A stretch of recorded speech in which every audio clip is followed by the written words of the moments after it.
don't bring people in on a project if you don't have your roadmap and your plan, because it's gonna make you look not very organized, and you as the leader, you wanna be organized. You have to have the answers to the questions that people have on set. He has this bottle and he's just saucing him up. Like he's just squirting water all over the place. He's just clearly like can't take the water. And I'm talking like Josiah was soaked. Like he was dripping. He kept laughing. I think it was like midnight. He was soaked until 5 a.m. I'm like a big ideas guy. Probably the most important thing you can do is it's like magic.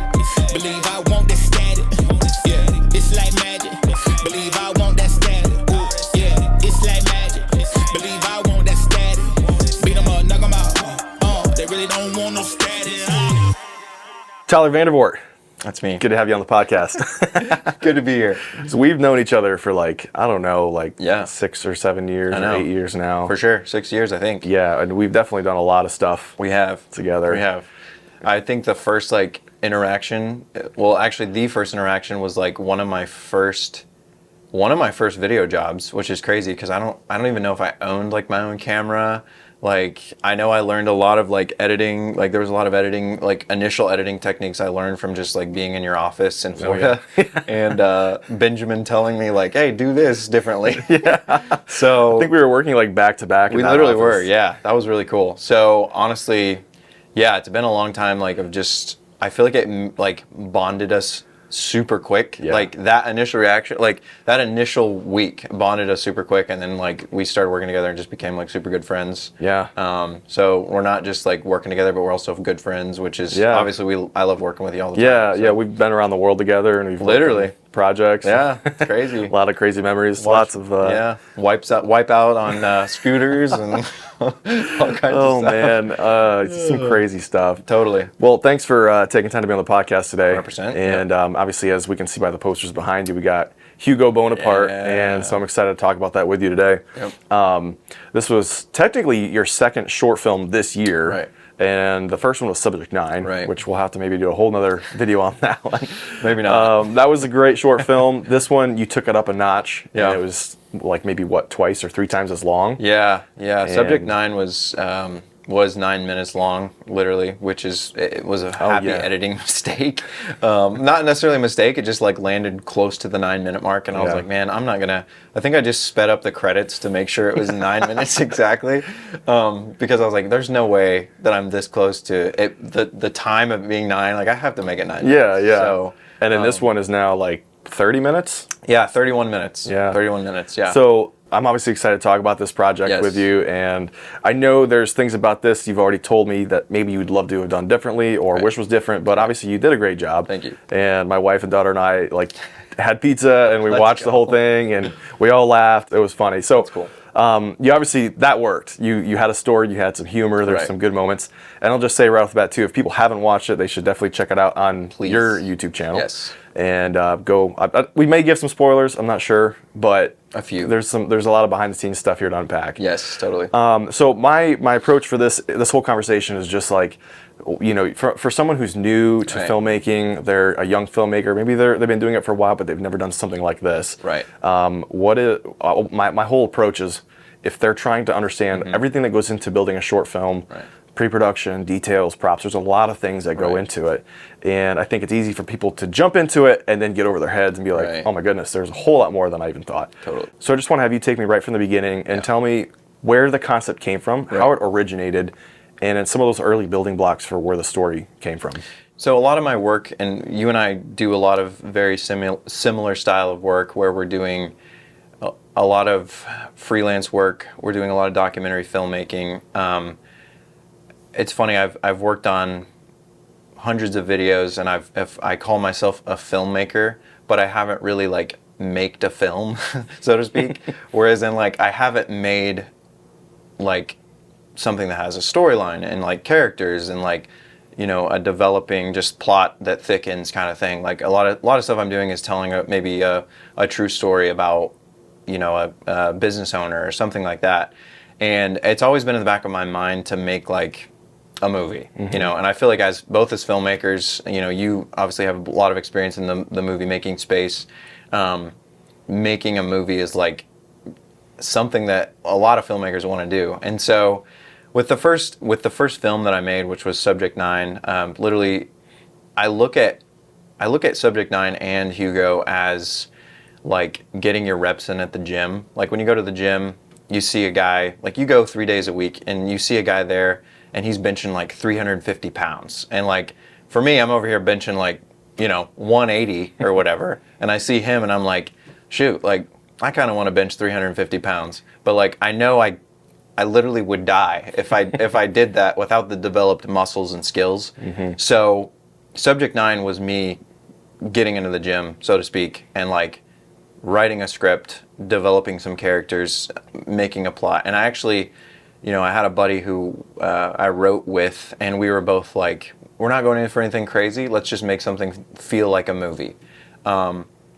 So Subject 9 was kind of that, and there's a lot of things I would have done differently. We shot it in 2 nights, shot through the night, which was stupid, and then I flew to Florida the next day to see you, which was stupid. And I, with Hugo, I knew I wanted to raise the bar, like you said, and there was a lot of complications with Hugo because, and this is part of the steps process, but I didn't have a huge budget. I had an idea, so 2 of my favorite films, like comedy films of all time, are Napoleon Dynamite and Nacho Libre. Yeah, for sure. They're very old films, but they're classic, they're quirky.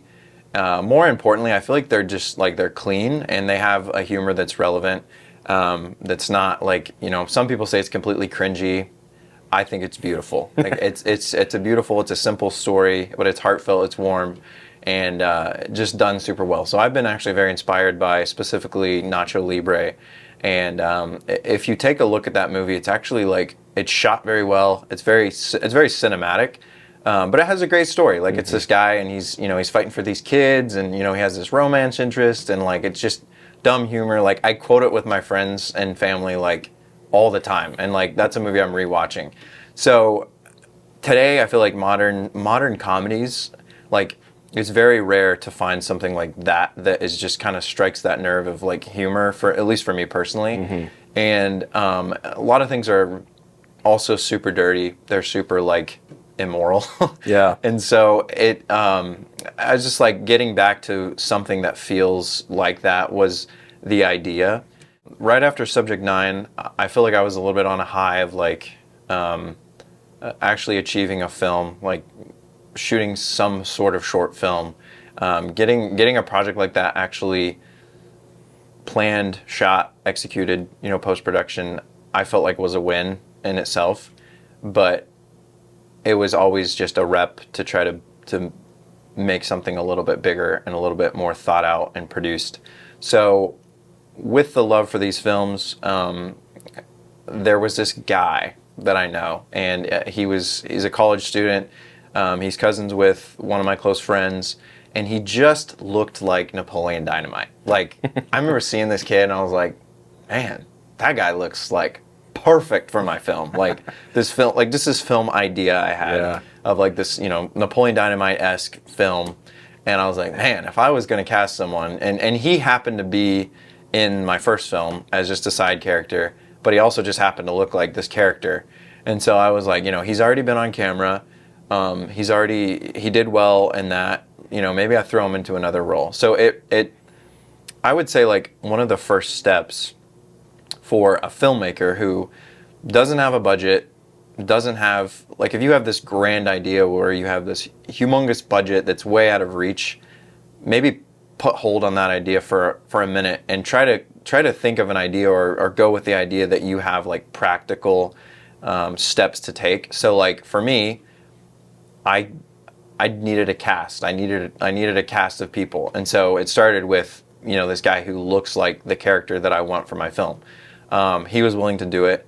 I have, just with my connections, I know several friends who have like YouTube channels or have been in front of a camera, and I talked to all of them about this idea, and I trust them enough on camera as actors, and everyone was like, yeah, I'm willing to help. So I would feel like a good step for like a filmmaker would be like cast your friends for your first few projects. Like could get a little sketchy, but like keeping it realistic in a way. Yeah, keeping it realistic. So with that, I started I started like my process of pulling everything that I had access to. So in the film, we have the coffee shop, the scenes and locations. I mean, those are all things that can be super overwhelming if you don't know what these locations are. Like if you have, you know, if you're gonna shoot a boxing film, but you don't know where a boxing gym is, maybe you shouldn't shoot that film, because like you don't necessarily want to, you know, rent out a boxing gym in like, I don't know, New York or something, and like it's like I'm going to shoot an NFL stadium, but I can't exactly get it. I don't have a stadium, you know, like am I gonna green screen this? Yeah. Like probably not. Right. So I happen to just have connections with all of these things and all these locations that I needed. I mean, the whole film was shot like, I mean, zero budget. Like the only thing I really spent money on was some of the props that you see. But everything else was just simply having connections to the locations. I have a friend who works at the coffee shop, and she let us shoot after hours. So we shot all the scenes just out of the kindness of their heart. They're like, yeah, we want to support you. I've done some work for them. And so they were like, we love your work, go for it. And then, let's see, I'm trying to think of the locations. The other locations, there was some outside where we shot on the streets. Actually, not a super fun fact in the moment, but I didn't have the boxing gym reserved, like, for the first half of all the shooting. Like, I had shot, like, probably 40% of the movie, and I didn't even have the main location that I needed. I just had a hunch that I could get that location. And part of that was due to I had a time crunch of some of the actors were in college and the semester was going to end and they had to go back to Alaska, Michigan, and Georgia. So I was like, if I don't get this thing shot this week, I'm not going to be able to afford to like send them back here to, you know, reshoot scenes, that kind of thing. So I really had to crunch, and like, I think it was a month of shooting every single week of, you know, these locations. So the scary part was the boxing gym, which is the main thing. I didn't have it reserved, and like the owner wasn't getting back with me, and I was a little bit like, okay, if I have to dish out $5,000 to rent a boxing gym, so be it. Like, this is what's going to have to happen. Like, this is where I'm going to take the profit loss or whatever. This is where I'm going to lose money. But he got back with me, and thankfully he was super kind. He said, you know, I have this boxing gym available for 2 days, and funny enough, he was shooting, there was another movie being shot there, like that same week. I feel like I struck it right before, because like he's had a movie shot there, and like the Crossroads Church, which is a big church around here, was shooting there like the same day I was, which was really funny. Like, it was really random, but he said you can have it for 2 days, and then after that, you know, I'm going to charge you however much a day. So I squeezed literally as much as I could in 2 days of shooting. It was like, I think about it now, I got back from Nashville that day for a job, and I got into the gym that night at like 10 p.m. and set up everything, and shot through the night until 5 a.m. the first round of boxing. So dumb. And then 5 a.m. My DP was there with me, and like we couldn't think like what is it? Clearly? Like cognitive thinking. Yeah. Like we could not come up with like decision making, because we were just like, You were just so we were like, do we take a nap right now? Because I had to come back in at 7 a.m. Oh, man. Because I mean, that was my schedule that I put together, which I was like stupid, but like kind of having the pressure of like needing to get it done, which kind of leads to a step of like, don't do it that way. Like, that's something I would not do. Like, I would not do again for a legitimate like movie or a legitimate production. Like, you don't need to rush that much. And I feel like part of that comes from my, like, not necessarily bad habits, but my habits of like guerrilla filmmaking, where I just kind of like make something work. Or like, you know me, like I shoot a lot of like events, like we both do, and it's run and gun, and it's make it happen, and like that kind of thing. Cram it in. Yeah, just cram it in. And like a legitimate production, like, and I'm glad, you know, we got it done. I'm happy with it, but I would have loved to take another month to just lock in some specific scenes, you know, get the lighting right, get the audio exactly, get some of the like lines delivered the way I would have, you know, loved, because it became a quick reality that if I was going to be perfect on every single scene in this movie, that it wasn't going to get shot and done in time for the budget we had. And so there was a lot of like cramming that night. Like, I mean, like I said, I shot the first round of boxing, just the first round. I don't even know if we got everything. And I took a 30-minute nap, took a shower, Oh man. came back in at like 7 a.m. and then we shot like all the montage stuff that morning. They had another shoot in the gym, so we had to tear everything down. And we went home for 3 hours, and I crashed hard, like slept so hard, and then got back up, and then we shot the whole crowd scene. There was a boxing crowd like watching the match. We shot all those scenes at like 8:30 p.m. I think, and we got done around 11. And then we shot again all night until 5 a.m. the next morning. Wow. So it was like so fun. Was that the end of the whole shoot? Like, was that kind of the, like, that finished out everything? It Or wasn't exactly. It was close to the end. Like it was like I remember the next day waking up and it was like, man, it was like a weight had lifted off me, because like, I mean, I was stressed, you know what I mean? Like as like doing it all like yourself, which is not how movie productions work. I mean, that's why there's a role for literally everything. Like when you were talking about like your experience on sets, like the scripty and just like all these things, and I'm over here like acting as producer. You know, I wrote it. I'm editing. I'm acting as a cinematographer. Like even just keeping the script organized, like is so difficult. It's a lot of moving parts. Yeah. Thankfully, I have like really great friends who are like, yeah, I just want to be a part. I just want to help out. And so that being said, like you shouldn't do all those roles, but if you are doing something on a low budget, like talk to your close friends, because like one thing about like production is it's like one of the funnest things that you can ever do with someone. It's super bonding. Like, you know, you're like, I did all this, like we did it through the night, but I didn't do it by myself. I did it with some of my best friends, which made it a really fun like atmosphere. We have a lot of like bloopers of just like us dying laughing over some of the dumb lines that like Jacob's delivering and that kind of thing. Yeah, that is the fun thing when you're working on a collaborative project like that, is it brings everyone together. Yes. You've been in the trenches through everything at the same time. Totally. And you can walk away with those memories, those experiences. Yeah.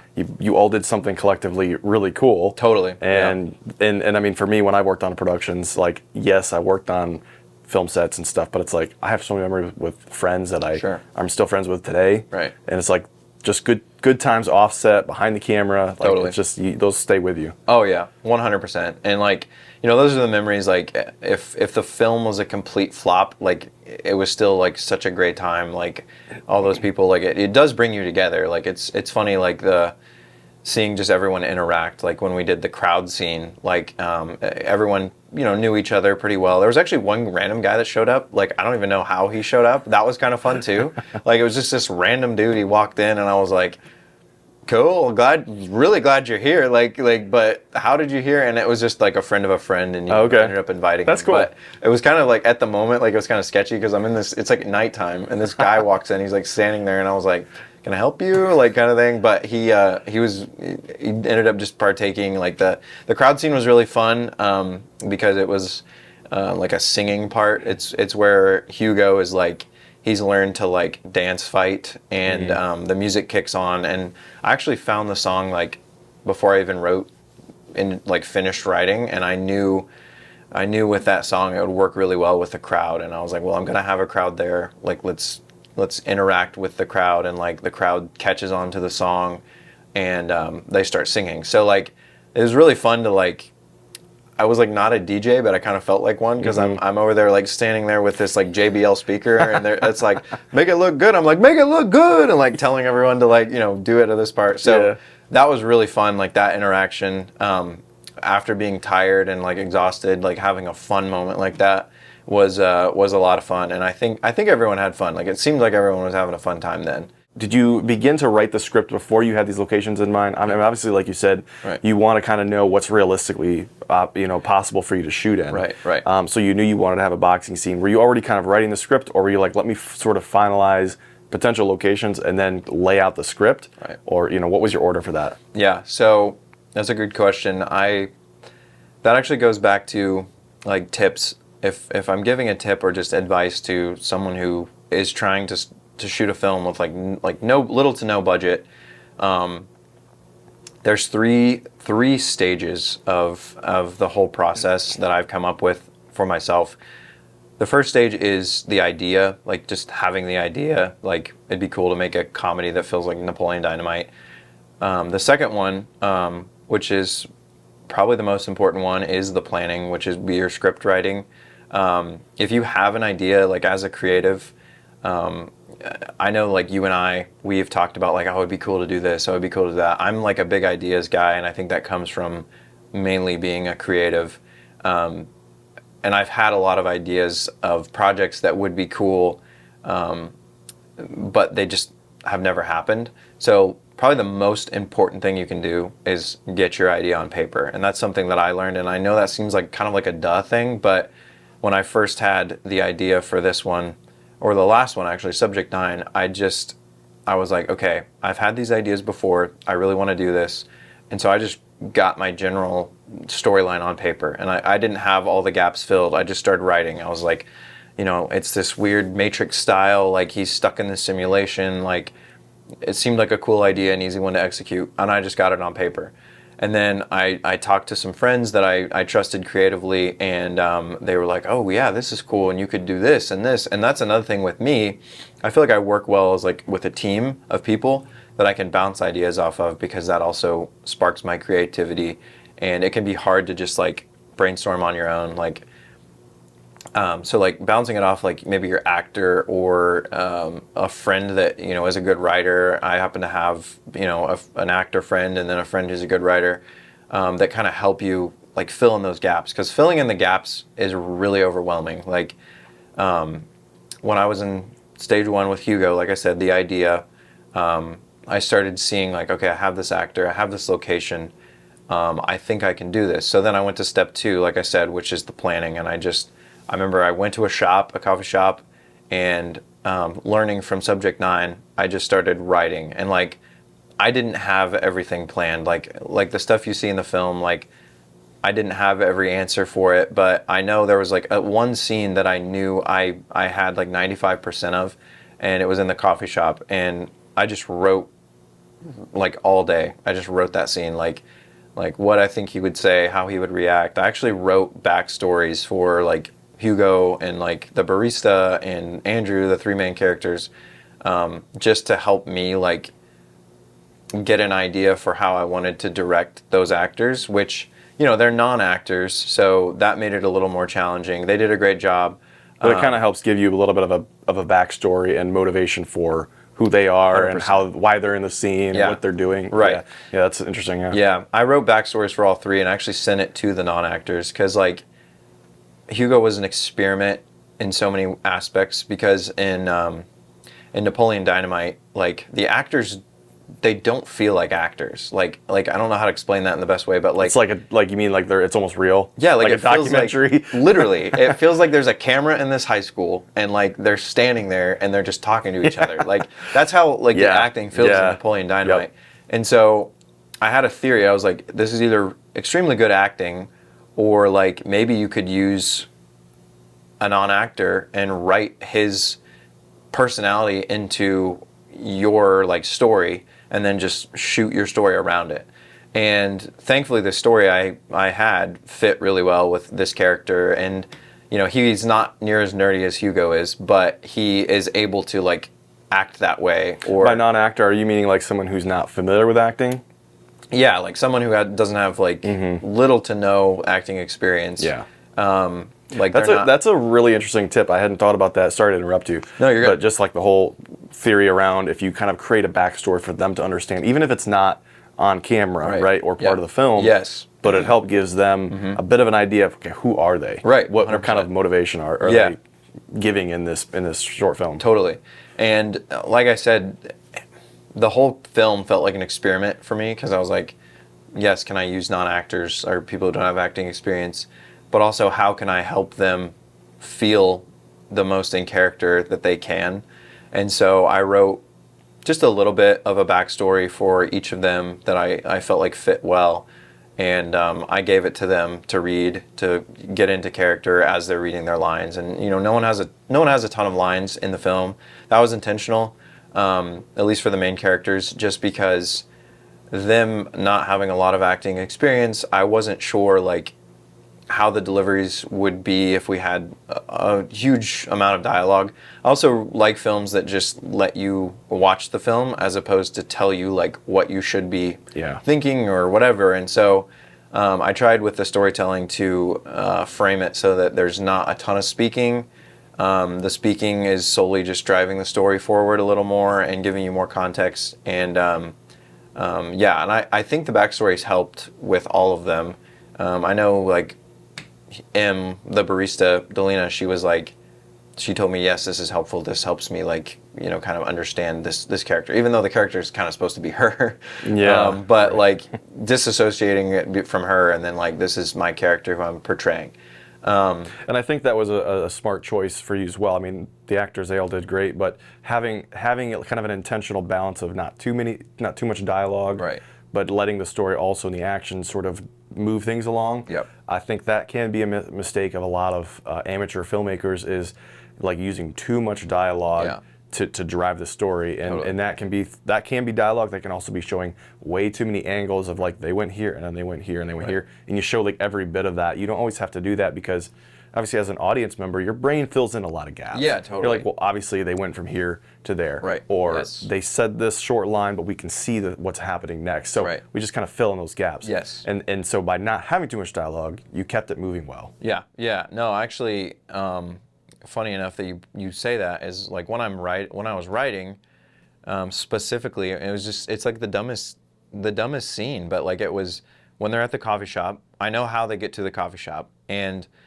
if you've watched the film, obviously they jump on this scooter and like he wraps his arms around him, and like they're driving through the city of Cincinnati, and that is progressing the story. Like it's for two reasons. One, it's funny, and then two, it is showing this kind of bond that Andy and Hugo have to get to this destination. And then the girl, he wants the girl, and the girl's the motivation for him taking up boxing. Not super deep, but the thing that I was like struggling with is getting them from the coffee shop to the boxing match or to the boxing gym.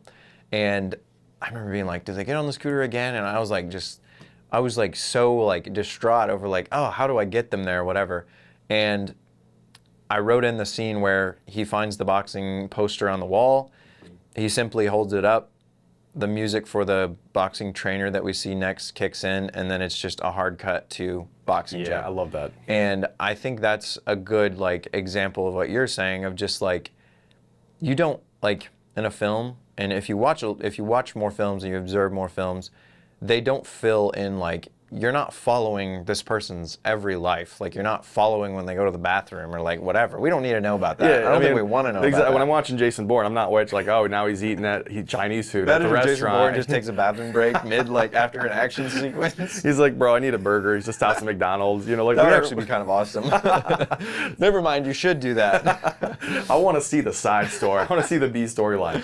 Oh my word! But I think when in the story when he holds up the poster, like my mind wasn't like, I didn't see him pull that down, and then we get the idea where he's thinking of going, and we just cut to him at the door. Totally, yeah. And I think I feel like my favorite type of storytelling in filmmaking is when there's a moment of like, oh, I can like he's just motivated by this thing, and you don't necessarily, like you were saying, like you don't see him pull the poster down, or like even get to the boxing gym. You just kind of leave a clue for the audience to know at least that the next scene makes sense. In the editing, there's just a lot of like hard cuts, and they're kind of they're just motivated with a lot of music. Actually, music is a huge part of the film. I spent a lot of time Yeah, it is, yeah. like trying to, even like, this is something you probably wouldn't notice, but it's supposed to be kind of a subconscious thing. When there's an interaction between the barista, and Hugo, I have a stem from a track that plays, and it's like a little guitar, like doom doom doom doom doom doom doom kind of thing, and it's just like a little quirky like song or whatever. But every time in the first half, you see them interacting, and it's just that stem, and it's a familiar like melody. And then later, when the climax of their kind of like interaction is happening, where he's inviting her to the gym, but it gets botched and the note gets thrown away, I have the full track. And I kind of did that to make you feel nostalgic with Hugo. Like, he's been to this place before, like literally he's been to the coffee shop before to talk to M, but he's also just bringing the audience back to feel that same way again. And I have that, like I said, like the motivated song with the boxing trainer. It's just like this funky bass line type of song that plays every time he's on screen. Just to, again, as the 30 minutes you're watching, to try to understand this character that you're seeing on screen. And so I use that song to like connect the coffee shop to the boxing. And if you go back and watch, there's every time a certain character's on screen, typically they have like a soundtrack behind them, kind of thing. So yeah, kind of to build the theme behind each character. And yeah, kind of help build the theme, because like it's hard to develop a character in 30 minutes, and I have like 6 characters that I'm trying to like show a little bit in. And that's another tip or whatever advice I would give is like, again, don't rush your production, because like if you want it to be the best it can be, there's no sense in rushing it. I mean, obviously if you have budget restraints like I did, or like time constraints, it's better to get something out than not to get anything out. But if you're really working on your film and you want it to be something you're super proud of, like, let your characters have time to develop. That's something I learned, was like letting scenes breathe, because I feel like a lot of my style of editing, I do very quick edits. Like I can like quick action, not action, but comedy, maybe comedy cuts, like quick cuts. But a film, like it shouldn't feel rushed. Like you need to feel like you're on this journey with these characters, and sometimes just like letting scenes breathe. That's something in Subject 9. Like I feel like the whole thing happens extremely fast, and I would say Hugo happens extremely fast too. Like I would have loved to take more time to let him and Andrew's relationship breathe a little bit, and like see them, you know, eating Skyline or like doing something random. Like I actually had those things written in, but I cut them due to time constraints, that kind of thing. So let your scenes breathe, let your characters breathe. But like for the 30 minutes we had, I wanted you to get a little taste of everyone's character as best as I could. Even though you may have had to cut some scenes, I feel like for the time you had and the story arc that there was, it was still interesting. Like, sure, it was simple A, B, C, trying to get from A to C, but we don't know what's going to happen with B, even if it's a simple part of it. Like, even if it's a simple storyline, we're not having these ups and downs. And so, I mean, I still felt like, man, like right away I was hooked. I'm like, cool. Well, how's this going to play out? Like, we understand what the end goal is supposed to be. But is it going to happen? Is he going to win? Is he not? You know, all these different things. So I think if you can establish a good hook and a good storyline, and even in simple ways build your characters, but give that intrigue, that's going to win your audience into the story. And that's another like piece of advice, is like not going with a script that feels like so deep that it's overwhelming, especially like, you know, being a one-man band. You know, if you're doing something one-man band, like one thing for me is I don't think I'm a writer. Like I'm not a writer. Like I can tell a story, but like writing dialogue, pacing characters, all of that, that's a whole other ballgame. But to achieve this thing that I wanted to achieve, I had to act in this role of writing. And so for me, you know, I've and my friends, I know there's been several guys I'm friends with that have liked a girl that feels out of reach. And for Hugo, for the character Hugo, it was supposed to kind of double as like not just this girl that's out of reach, but kind of like Hugo's character hasn't really achieved a whole lot. Like a lot of his goals, a lot of his ambitions are kind of out of reach. So M is supposed to kind of represent like this thing that like he really wants, and it's as simple as like he wants to talk to her, but he can't even talk to her because he's just so backward and awkward. I feel like I could have developed, I could have established that a little more in the film. That's actually something when I watch it back, I really wish I would have shown Hugo's like OCD, and I did that in the beginning by like showing him like setting out his dollar bills, and like he has, you know, a perfectly like planned breakfast and like all these things. He likes to control things. Like he likes everything to be in his control, and when it's out of his control, he freaks out and he, you know, flames his letter that he's going to write to his girl. which I feel like came across just more random because like I had an idea afterwards of like he freaks out in the coffee shop and like spills his waters all over the place because like he just, you know, like the interaction didn't go his way or like just gets more clumsy or something. Yeah, like but anyway, his character is supposed to like, it's this thing that's out of reach for him, and he does something like even more out of character, which is taking up boxing to prove to himself that, you know, hey, I can do these things, like I can do what I put my mind to. And so it's not that deep, really. Like the script is not that deep, but it made the shooting process manageable. It made me, my main goals were develop some characters and also make something that families can watch that feels like you can get a laugh. Like truly laughter was the number one thing, even above cinematography. Like, you know, I tried to keep a loose like storyboard or mood board of like what I wanted it to feel like. I really love like Wes Anderson centered like shots and those kind of things. And I noticed a lot of the framing was kind of that style. I would have liked to do that even more, but knowing my constraints, I needed to focus on a couple of priorities. Number one, like I said, get a character developed in a heartfelt way, and then well, number one and two, they're kind of right up there, is just make people laugh. Make something that feels like a comedy movie. And then number three, you know, make something that feels like an actual film. Again, getting those reps in to set up hopefully for something a little bit larger in length and then just production in general. So you fleshed out the script and you've sort of figured out more or less kind of where you want the story to go, right, where you want the locations to be, and how the scenes are going to break down.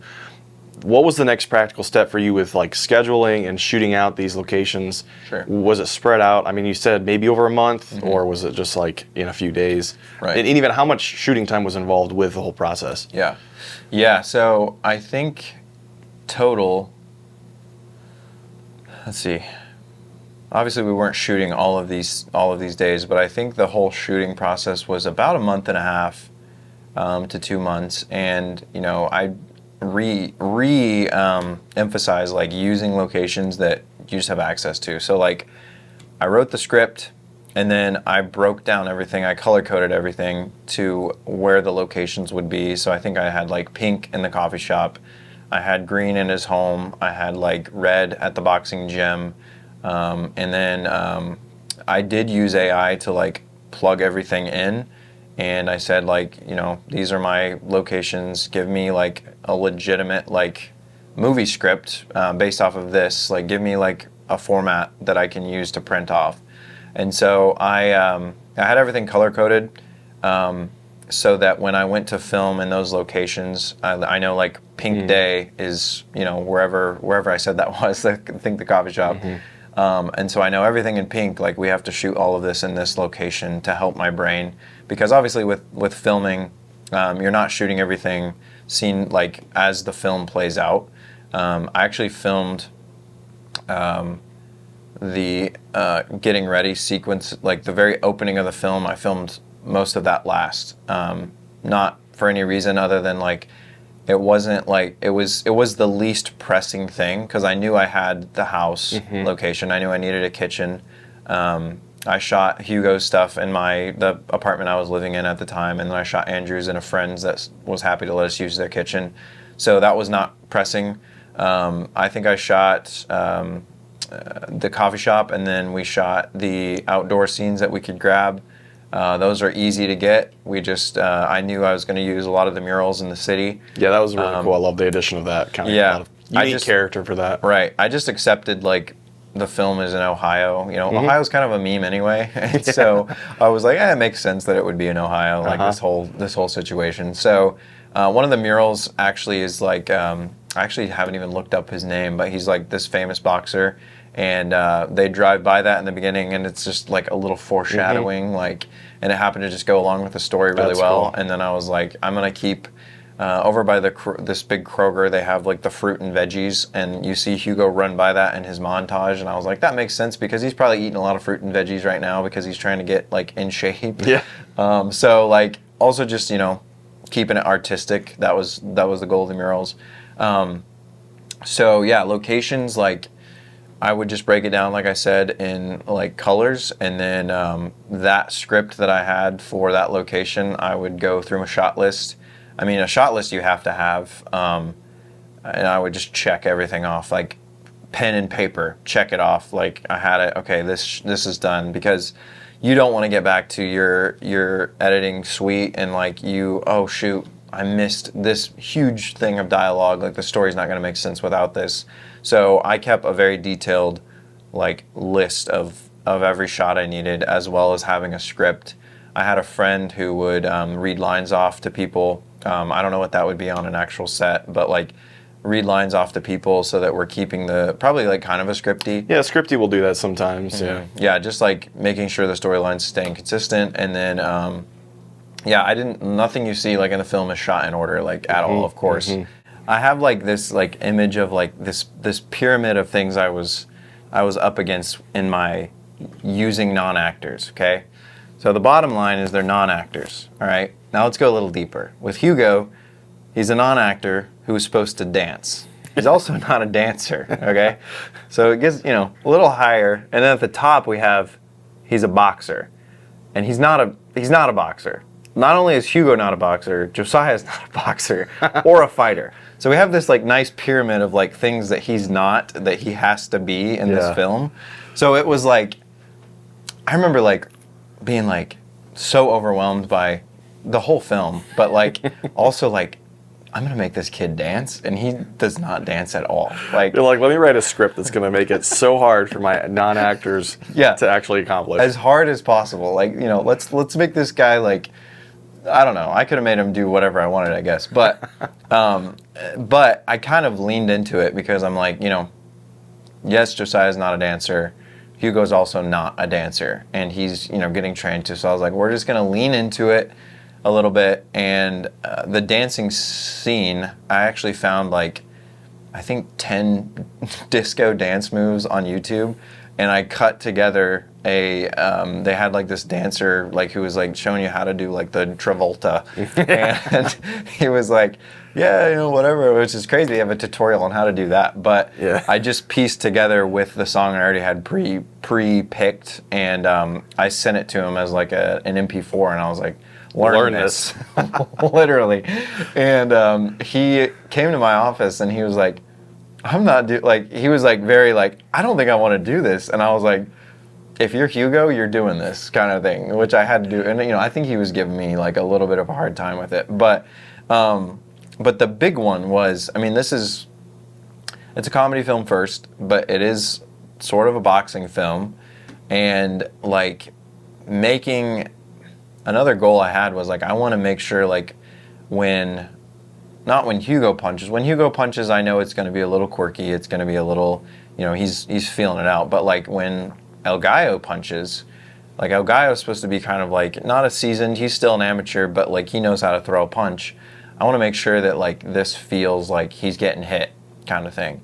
And I did a lot of research. I actually talked to like a movie fight coordinator that I happened to meet that day. Actually, it was like a couple days before that, who had worked on like, he's worked on like The Walking Dead. He's worked on a lot of different like movie sets, and he used this like, of course there's like shooting across. So like where like if a face is here and the camera's here, you're always punching at this angle. You're not going to punch at this angle because if you see that, they're obviously missing. So you can have an actor swing as hard as they need to, as long as the receiving punching actor is throwing his head back at the right time. And I did some in post. I would add like, I'd skip a frame, like I'd go frame by frame, skip a frame so the punch gets there quicker. A couple speed ramps, because I really wanted to make those punches when Hugo gets hit, like you feel it. And obviously with sound design, like you can fake a lot of that, and I think I'm the most happy with some of those punches. Like there's one in particular, halfway through, it's when the audio kicks out on the Bluetooth speaker. He's not dancing no more, and it's just this one punch, and I wanted it to just rattle the entire crowd watching. And I think I achieved that, and a part of it was just following the line of the guy I was talking to, the fight coordinator. He said he would tell his actors to you go like you're reaching back for a can of beans on the shelf, and you're smacking the guy in the face with those can of beans. So like you're not holding your punch. You're not like you're going all the way back and you're swinging across to knock the guy out. And so we're literally like on set being like, okay, give him a can of beans, like another can of beans. Like I think there's a clip of me somewhere like in the audience shooting, and I'm like, give him a can of beans, and then he doesn't. I'm like, give him another can of beans, like, and it worked well because like it's just like a good visual for him to be like, okay, I'm reaching all the way across to get this guy in the face. So yeah, some of those hits were pretty solid. Like it felt like it connected. Yeah. Felt like it had some impact. Yeah. There was only one point where someone actually got punched. Oh, really? And I don't think it hurt him too bad. So, but I didn't have the boxing fight written out. Actually, like that was the one thing that I didn't have solidified in my script was like how many punches there were. Like, is there a funny cut to Grady? Like the trainer saying something stupid. Only because I've never filmed like any kind of fight sequence. It was really learning as we went. I did a lot of research on like how to make a fight look, feel real, and a lot of it is actually done in post-production. But I was sort of writing the week before as I went, and then the last round I decided to go all 120 frames slow-mo. Because I didn't want the fight to feel short. Like I didn't want it to feel like, oh, we've all this build up and then it's completely short. And I think it ended up being like 8 minutes of the film or something like that, like from the walk-in. And I was really happy with that length. Like it didn't feel too rushed to me. Like I feel like it felt like, kind of felt like you were through 3 rounds of boxing, which was, in the learning process, it was hard to know how to pace that. Jumping in there with that whole, you mentioned about the editing, taking out a frame here and there to speed that up. I did want to talk to you about the editing process of this film. We've touched on that a little bit as far as how you paced it, and some of that translates through the edit. One of the questions I guess I want to ask kind of with this is when you're editing a short film, there's so many angles, there's sound design, there's music, there's pieces of scenes that you can either leave or cut. What was the process for you of deciding when it was good enough? Because I know that with anything, you feel like you could keep editing it until it's perfect. Yeah. Maybe I'll remove this frame, add this, take this out. Yeah. But there's obviously a point where you just have to say, it's as good as I can get it for now, and I need to move on, hit export. Right. So just, was that a hard process? Yeah, oh my word. I feel like editing is, you could shoot a video like for an hour. Like you could sit down and shoot a video for an hour, and you could edit that video for like 9 hours. Like as an editor yourself, you can put as much into it as to make it as best you can. And it could take obviously days. I think so. The shooting process took about a month and a half for us to get everything, and then the editing took me probably 5-6 months, which is pretty short actually for just a film and a production. The whole process of the film was like rush, which I didn't need to put that on myself, but I did want it to get out. Like I feel like a successful video is a video that you've uploaded or you've put out, at least with my mindset right now. And the film, again, it's not supposed to be groundbreaking. It was me getting in my reps, and like I used the illustration of the gym. Like if anyone who's gone to the gym knows, like it's better to just get in the gym for like 20 minutes every day than to just go one time and like lift as much weight as you can and then don't go back to the gym for like a week. Like just getting in the reps, I feel like of the process. So like the editing, I got it to a point where the editing was actually extremely overwhelming because I would lay it all out, and this was a learning process for me.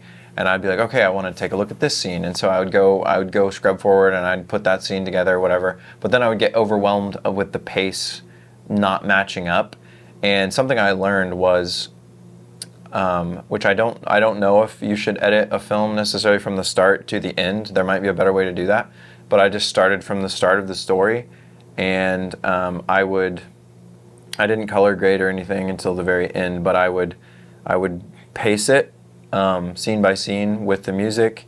The music is like the most important thing. I found the actual theme song. I found it like months before I even even wrote the script. I found the music, actually the whole soundtrack, the Make It Look Good, the theme song, the scooter song. I found all of those songs like way before, and I knew they would show up at these certain moments. And so I would pace all of the film around the music, and then I got to a point where I would complete that entire scene before I moved on to the next one, because it would overwhelm me if I didn't do it like step 1, step 2, step 3 kind of thing. Because I'd start thinking about like, oh shoot, the boxing, like that's going to be so tough, which it was, but I didn't let myself get there until I was there. Yeah. So I paced out the whole thing, and I would get it to a point where you could watch it, and it was like a cohesive story. Like that scene was a cohesive story, and like you understood, like, okay, I understood this. It's filled with sound effects, everything like that. The boxing itself, man, that took me forever. Like in my editor, I have sound effects stacked up to like here. You have not only your dialogue, but you have your room tone, and then you have the ambient sounds of like you can't sell that this boxing gym is full of all these people that we've seen without adding all those ambient noises. So like throughout the entire boxing, like there's chatter in the back, like you hear like audience chatter, and obviously layering the sounds of the hits. Like you have a swing, you have a before you have a like or I don't know, boxing noise. You have a swing sound before you have a hit sound, and then like if you want that hit to feel more impactful, you're adding like a cinematic hit or whatever. And so the boxing took me like a couple of weeks. Like those, that short 8 minutes took me probably 2 or 3 weeks of grinding the edit and getting it to a point where it felt good. Obviously the dancing, like going back to like this was a guy who wasn't a dancer, I knew going into it that I was going to have to cut very quickly to help sell that this guy had some moves. So like everything you see in the dance, I think is sped up to like a little bit, and it's also just a cut. Were you, sorry to interrupt, were you using one camera for all of these scenes? Yeah. Like, so you didn't have like a B cam getting anything else? Nope. Yeah. Single camera for everything, which made it, the time process even longer.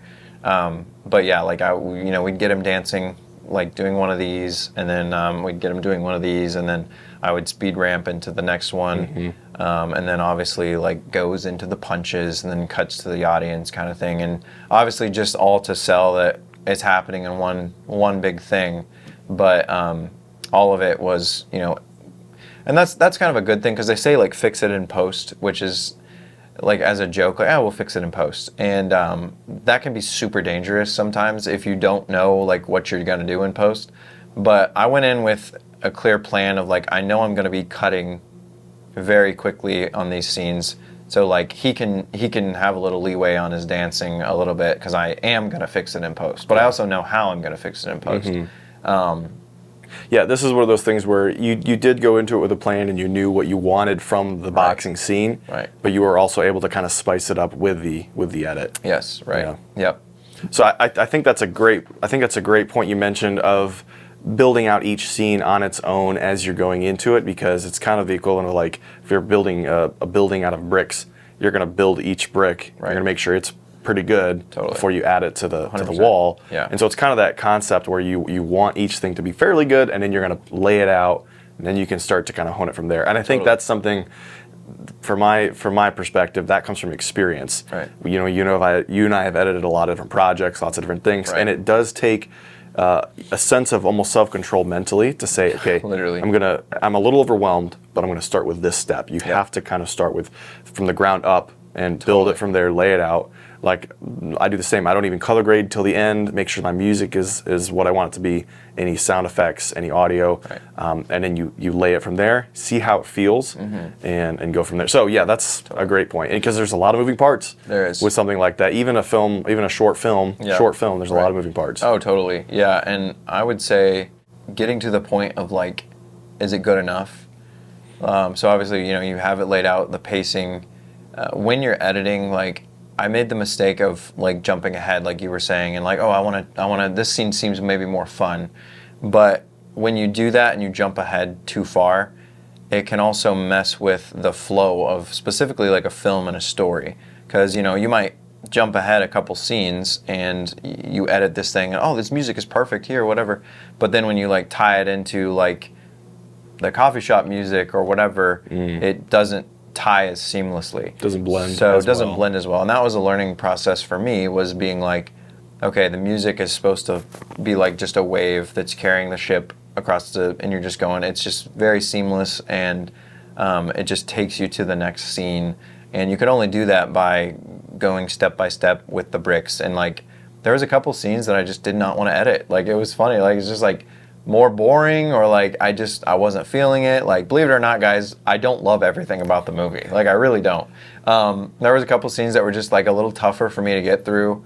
It felt more like work, but I'm just taking the time to like make sure that it feels good, and get through it. Like is really important to make sure the storyline is moving forward and like seamless kind of thing.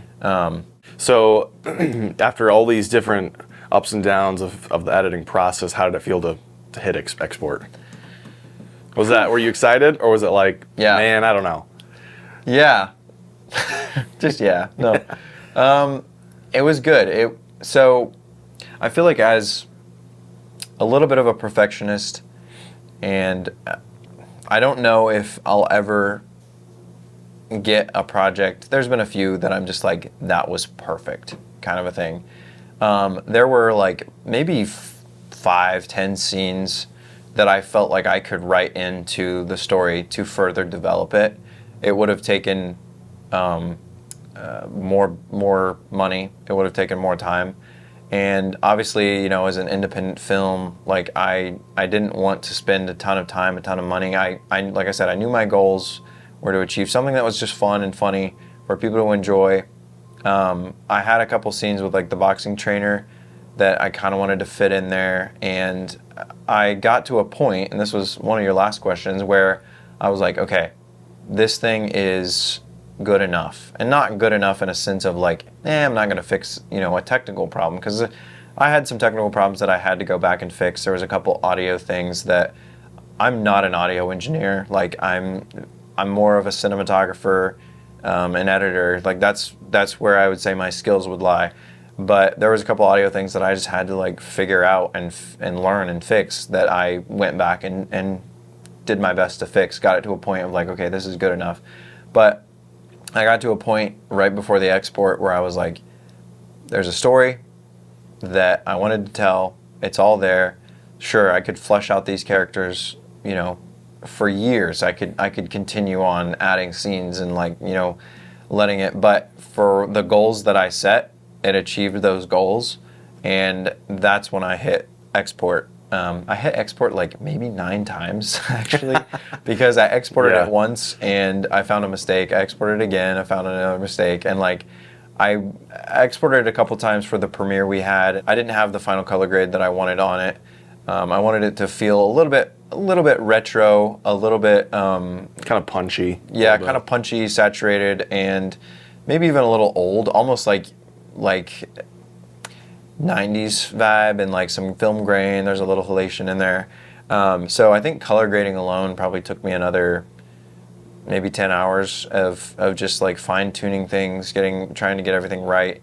I exported, and like I had to watch it through every export to make sure there wasn't something, which is literally so much time. Like you get to like a 30-minute thing, which doesn't feel like a lot, but like there can't be a random black box in there or something like that. So I exported it one time and uploaded it to send to a buddy who was in it, and I found like 3 black boxes, and I was like, Argh! So I finally got to a point of, I hit export and it was good, and it was a good feeling. Like it was crazy, honestly, going back to the first day writing. I remember like opening my laptop and I put Hugo Bonapart on the screen, and I was like, wow, like this is gonna be huge. And I remember like this really real moment where I ordered Grady's costume, and like, I mean, it wasn't crazy expensive, but I think the robe was like $70 and whatever. And I hit order, and I was like, now it's real. Like, I didn't spend a ton of money on the costumes, maybe like $200-300, but I was like, this has to happen now. Like the train is going. Like, it's left the station. Train has left the station. Here we go, kind of thing. And the first day of like legit filming, like I felt like kind of like scared, because like scared, excited, all these things, because like at this point, like I have 15-20 people involved, and I have this gym, and I have like 35 people that are going to come, and like these are all small numbers, like sound like small numbers, but to me it's like the biggest production I've that's come from me. And it was a really real moment ordering those items on Amazon of like, this is happening, kind of thing. So getting to the end and actually hitting export was a great feeling, like of, okay, like this is something that was larger than I've done. I've stayed in the gym for a month, and I went from lifting 180 to now I can lift 215, whatever. I can actually bench 315, but 305 Let's actually. Be real here. But it is on a Smith machine, so it doesn't really count. But anyway, I can actually bench 255 free weights. But anyway, nice. Anyway, so we'll go back. But yeah, going to the gym and getting the reps in of like, okay, I feel like I can actually lift more weight now because I have the experience and I've developed those muscles. And like, it's not this huge feature, it's not this huge thing, but it achieved what it needed. I feel like for me, like if I'm going to go shoot the next project, which, I'm planning to do, I feel like it's given me those experience points that I need to take a project a little bit farther. Yeah, and I think that's something that's good you mentioned, where it hit the parameters and the bar and the goals you were hoping to with it. Yeah. And obviously you want it to be as good as it can be. You want it to be a good film, tell a story, be entertaining and fun. Right. But it is still a piece in the puzzle. It's a brick on the wall for your journey and as you learn and grow. Totally. And so it is good to be able to recognize, like, I did hit that. Yeah. And I made it as good as I can go. Yeah. But now it's time to export it. Yep. Get it out there, let it do its thing, but then move on to the next thing. Yep. And so I think that's a good thing to be able to recognize, because some people would just sort of like fall into this hamster wheel of making mistakes, or not making mistakes, but making edits, adding things. Totally. And sometimes it's just, hey, we hit what we were going for, let's move on. Right, totally. And like someone said, I don't know exactly who, that like the perfect video is a video that you've never seen. Like the perfect video is a video that's never been uploaded, because there is no perfect video. There is no perfect like project. It's funny, like I'll see a movie with, or watch a movie with some buddies. Like for instance, Dune 2 was one of my like cinematic masterpiece. But there's still people finding problems with it, kind of thing. And I mean, those, that has $1 million budget, like all this stuff. But art is kind of like, I feel like art is better when it's not perfect. I don't even know what perfect would be. So you have to remember that like nothing's going to be perfect. Obviously, try your best to fix like technical things or whatever. But like, I got to a point like I was like, you know what? Like I need this out. I need this off of my like plate so that I can free up time to work on the next thing. And it's funny because there's a lot of people who don't think it's perfect, and like I've had a couple people say like, yeah, there was a couple moments that I didn't even like, kind of thing, and that's fine, because like it's not necessarily like any movie or whatever that you watch. I feel like there's an audience for both sides, and like going into it, I knew it wasn't going to be everyone's cup of tea. Like, there's a lot of people who don't like Nacho Libre, but the whole point was, like you said, is just get the thing done, get it out so that people can watch it. And then there's another side of people who like loved it, asking me for a sequel, asking me for like, you know, quoting some of the lines. Like there was this lady who has 2 young daughters, and like I saw her at this event, and she was like, I loved your movie so much, and she was like literally, she was like, I don't know how, but you struck me and my daughter's humor 100%. And her little daughters are like running around quoting my movie. Wow. And I was like, this is awesome. Like, that's I was crazy. Like, this is so like, this is, you know, I think it was like the week of Thanksgiving, or like right after Thanksgiving is when it released. And I had some friends from different parts of, you know, this, just like Ohio and Indiana. They were watching it all with their families, and they were sending me these videos of them all watching with their families, and like it was like a little piece of my vision was on their screens in their homes, and they were receiving it well, and like that kind of made it all worth it to me. And like it was just like, whoa, pretty surreal. Like this, you know, this vision I had, like these people also enjoy, and it made it all worth it. And like, you know, to anyone who's has a vision for like a project, or doesn't have to be a 30-minute short film, like a 1-minute short film that you could achieve, like do us all a favor and just put it out, because there isn't, if you have the experience of storytelling, or even just getting those reps in, like there is going to be an audience for it. There's a bajillion people in the world, so you will find an audience for whatever it is you're trying to make. So. Yeah. Well, you did a great job with it. I mean, from the props to the scenes to the humor, the music. Yeah. It's very entertaining. It's very fun to watch. I'm glad you liked it. Yeah. I know it was up your alley, because I know you're kind of humorous. Oh, yeah. I'm all about that. Nacho Libre, Napoleon. 100%. Yeah, right. I know. I feel like one of the scenes that, like, it was all funny, but the one moment that was funny that caught me a little off guard was when Kent, who was playing the trainer, and he's starting to get emotional, and he backs up, and he thinks he's out of the shot, but you still see him. I don't know why that just killed me, because just nailed that so good. Oh, I'm glad. Kent's so funny off like a lot of, so like going back to like the non-actors, like I would almost consider Kent an actor, because he does a great job. He has a ton of on-camera experience. He had his own podcast for a while. He is the front man for a big youth organization, Youth Challenge. He's like the Afterglow. He's a stand-up comedian. Yeah, does a really good job in front of people and on camera. Yes, but using someone who is not necessarily like an actor, like Kent, or for instance Jacob, who played the Hispanic trainer, those guys were really good with improv. And like something I learned using, you know, people like Kent and Jacob who have good on-camera presence and experience. And actually Matt has his own YouTube channel, and he just plays like the most goofy characters you've ever seen. So I knew they would do a good job, but something I leaned into was letting these people who are just really funny, just like improv a bit. I would say like, you know, hey, this is what I want to get, like for instance Grady's scene. Like I want to show a little heart in Grady, because he's pretty like you know, he hits Hugo in the face with the dodgeball, and he's supposed to be a little bit hard, like he's hardcore, but he's like a softie.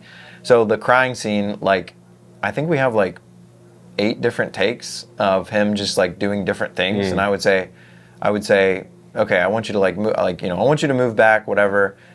Let's do it again. And I would do that, and he's like, okay, cool. So he would do it, and you know, he did one where he's like pulls out a hanky and he's blowing his nose, like really whatever. And I just had him do several, like just give me something new. And that was a perk of working with someone who's good at improv, and also like who is very funny, because I had quite a few takes of him that were all good, but I just ended up landing on the one that was improv the best. And then even Jacob, who actually I think was probably like the favorite character in the whole film. Yeah, he did a great job with. Yeah, he did a really good job. He so Jacob played the Hispanic trainer, and it's funny because, you know, Jacob's a Caucasian white man, and Nacho Libre, Jack Black's also a Caucasian white man, and he just looks kind of Hispanic, and like he has this good like accent, which is just the whole concept just makes me giggle because like it's just like someone who's just like a Hispanic and he's white. It's just funny to me. Anyway, I'm laughing right now. But me and Jacob actually, like, I think it was from Nacho Libre, we would always hit each other with that accent, like, what's going on, man? Like, kind of thing. And when I was talking about the person he would fight, I was like, he needs a trainer, and I want it to be inspired by Nacho Libre. I want you to be a Hispanic trainer. And you know, he was all for it. He grew out his mustache, and like he was like, oh yeah, like, you know, and that's another perk of using a friend who's like down to just have some fun. Yeah. And so probably one of the most interesting things is the opponent, which is El Gallo Javier Cruz. That's the most Hispanic name I feel like I could come up with. El Gallo the Rooster Cruz. The Rooster Javier Cruz. I don't know my Spanish very well. Anyway, he has this trainer and he has like this posse, and it's like, actually, you know, boxing in Mexico is a big deal, and like I was like, we got to make this feel like it's, you know, just these guys are very serious. And the original scene, like the only scene I had for Jacob and Arturo, who was on the other side of him, was them walking in. Like that was basically it. And then Jacob makes some funny comments from the side, but those three were like so good, like so good on camera, and so like Jacob was so funny. That was one of those moments where I was like, it wasn't like, okay, this is enough. It was like, okay, we need to tap into this a little more. And like the prayer scene, which if you've seen it, a lot of people say, I didn't think the movie was funny until the prayer. Yeah, scene. it was very unexpected. It was very unexpected, and like, you know, it was I think it was like a couple days after the boxing gym. I really wanted to tap into Jacob's character a little more. I really wanted to tap into Arturo's character a little more. So I quickly wrote this like Javier walking out, and I kind of wanted you to feel a little bit who the opponent was. They pray with him, and then it was me, Arturo, and Jacob, just like, it was improv. Like Jacob goes off on this tangent about how he, you know, wants this money because his wife left him, and like, you know, he wants to go to the beach and like all this stuff. And I forget what the inspiration was. It was something Arturo said about like this preacher who like really, like he's praying and he really gets off topic or whatever. And so we were like, this is really funny. And like Jacob just went full force, like, you know, si padre, like going off. And then like I had Arturo translating, and like, I'm so glad, that was one moment. I was so glad I wasn't like, this is good enough. I was like, no, this needs to be tapped into, because like that's probably one of my favorite scenes from the whole film. And didn't you say you also filmed that separately? And yeah. Was that right here in the studio? That was right here in the studio. Yeah, that's great. That was also like a, you know, just a proud moment of like, because at the boxing gym there wasn't really a hallway or like a gym, actually a locker room that our El Gallo could walk out in. And so I threw, literally on some C-stands, I threw like a sheet up, and I blasted a light behind it, so it kind of gave it like this spotlight look, and then I just hazed the room. It was a very simple setup. And I would say it looks like one of the most cinematic shots. It looks really nice. In like the whole movie. And it would be like, we're talking like zero budget. This was like negative $100 budget. But I was like so happy because like it just achieved the story that I was trying to tell with this villain character. Like he has his family, like his family there, and they're there supporting him. And then it gave Jacob more time to shine. And you know, Jacob is probably one of the funniest and most authentic feeling characters in the whole thing. Yeah, when he's telling him to fight because he's going to lose everything, like, kind of looks like he's actually about to lose everything. Literally, you can just see it in his eyes. And like that, it's funny, that scene was filmed before the prayer, and that was again us like letting him improv a bit, and I would tell him like, this is the line, like you're saying like, hey, like I'm proud of you.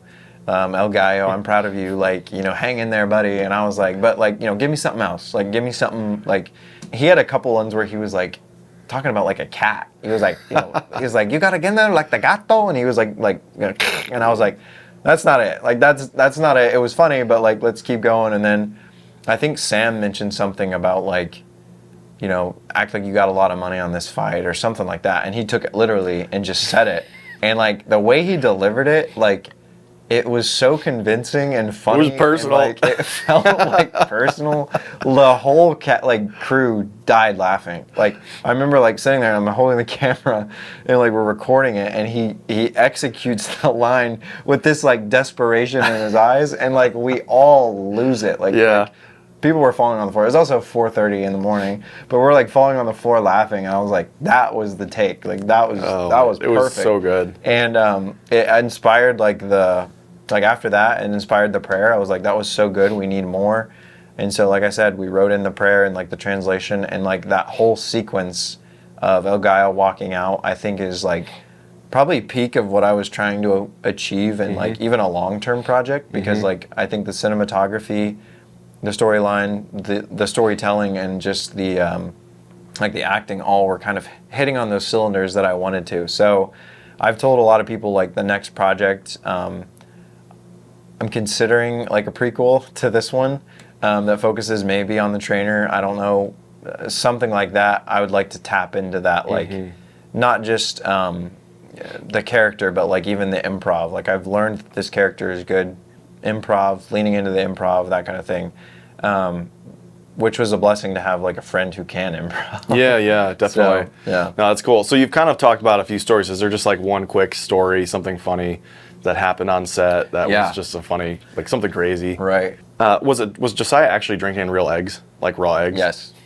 So, funny enough, when I was like going into it, I really wanted to capture these characters like as themselves. Like Andrew Woodside, he's, you know, adorable, and like he's Hugo's best friend, and I was like, I just want to capture him and his adorableness.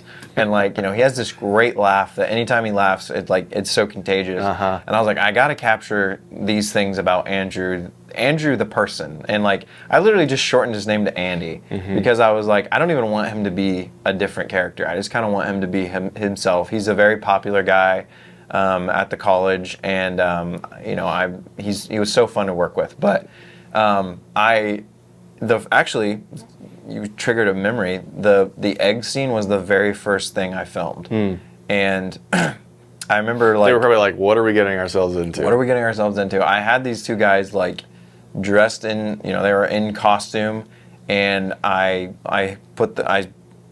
framed it, composition. I had my composition the way I wanted it, lit it, and then I hit record, and I cracked all the eggs into the glass. And I told Josiah what he should do. I was like, you know, you're gonna hold the glass, you're gonna look at it for a little bit. I was like, Andrew, you're gonna pull your phone out, you're gonna stop him, you're gonna like act like you're recording. I think he takes a bite out of an apple or something.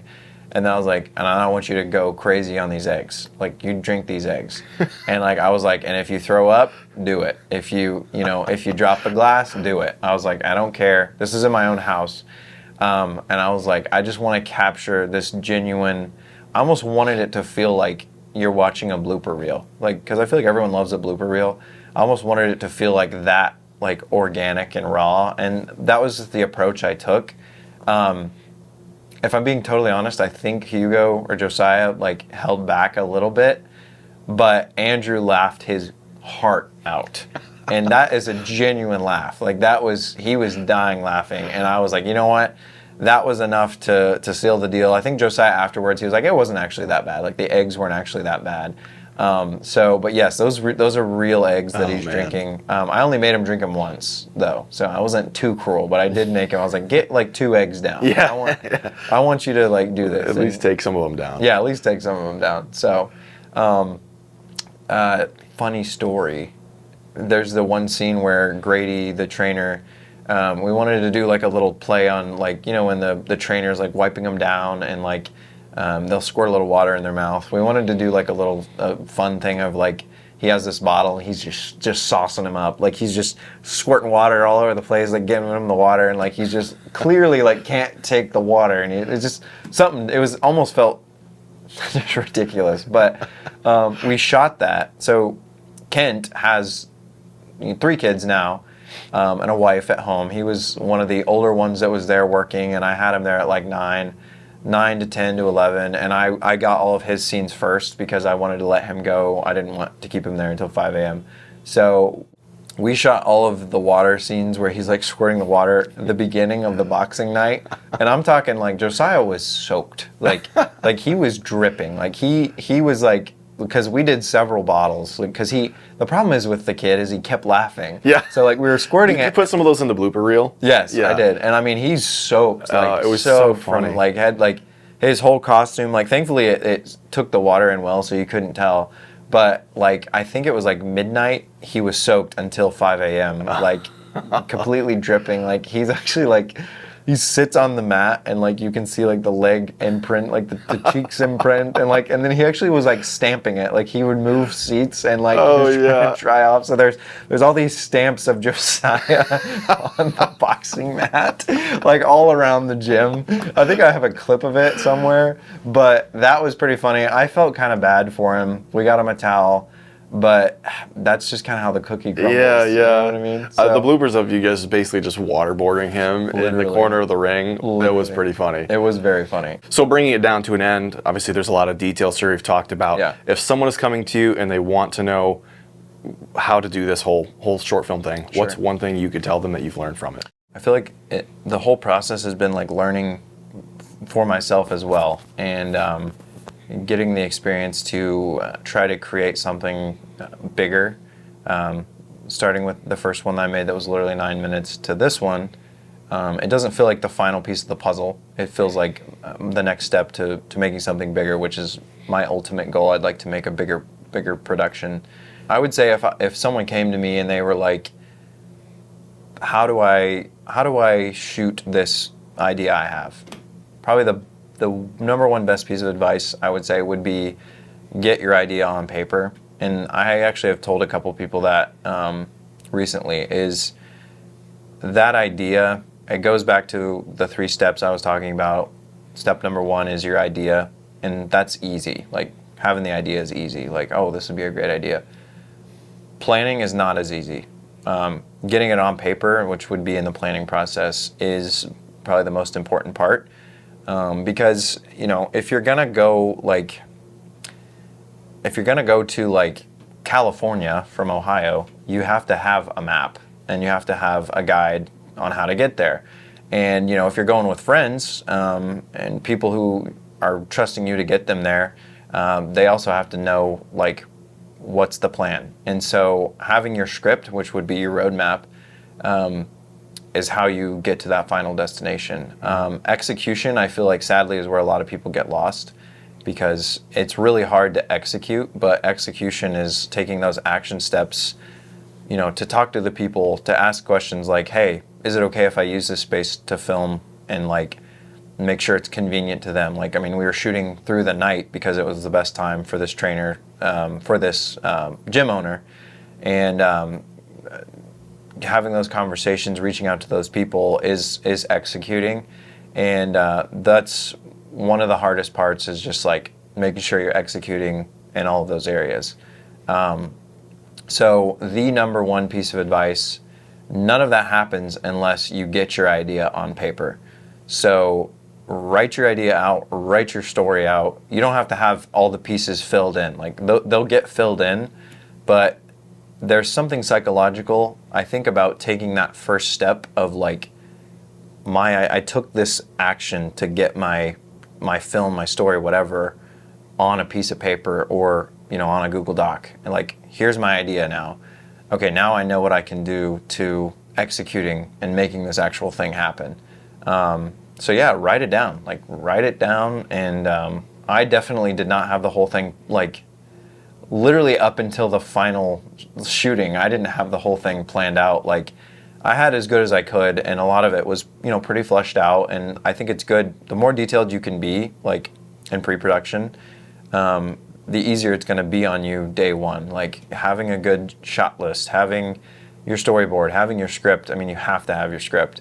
Don't bring people in on a project if you don't have your roadmap and your plan, because it's going to make you look, you know, it's going to make you look not very organized, and you as the leader, you want to be organized. You want to be able to answer those questions that actors are asking you, because it's your vision, so you have to have the answers to the questions that people have on set. And none of that happens if you don't get it on paper. So yeah, get it on paper. That's good. I mean, obviously that's a great first step, and that's getting over that first hurdle, that little first step. Totally. Is the biggest thing. It's cliche, but it is just the first thing you have to do. It is. And it can sometimes be the hardest thing to do. Absolutely. But yeah, no, it's good. Well, thanks for being on the podcast. I appreciate it. Let everybody know again where they can go watch it, where they can follow you for part 2. Let's go. Or the next short film you work on. Yeah, no, it's been fun. You can watch it on my YouTube channel, which is Tyler Vandervort. And Hugo is there posted. It's a full just 30 minutes. I think it's like 45 minutes, but that's just bloopers and stuff. So just 30 minutes of time, guys. Like just 30 minutes of free content. 30 minutes of me like basically dying to get this thing done. Everyone watch. Well, the fact that it's free on YouTube, it's not even on Netflix. I mean, you're just giving it right out to the audience. Netflix wanted it, but I was like, nah, it's got to be free. Yeah, It's you're doing it for the audience. That's really all you care about. But honestly, yeah, if you want to watch it, like I tell people all the time, like leave a good review, leave a bad review. I don't care. Just watch it. Let me know what you think about it. Yeah, absolutely. Yeah. Cool. Well, thanks for being a part of the show. Absolutely, man. Appreciate Thanks for it. having me on. Yeah, Appreciate absolutely. it.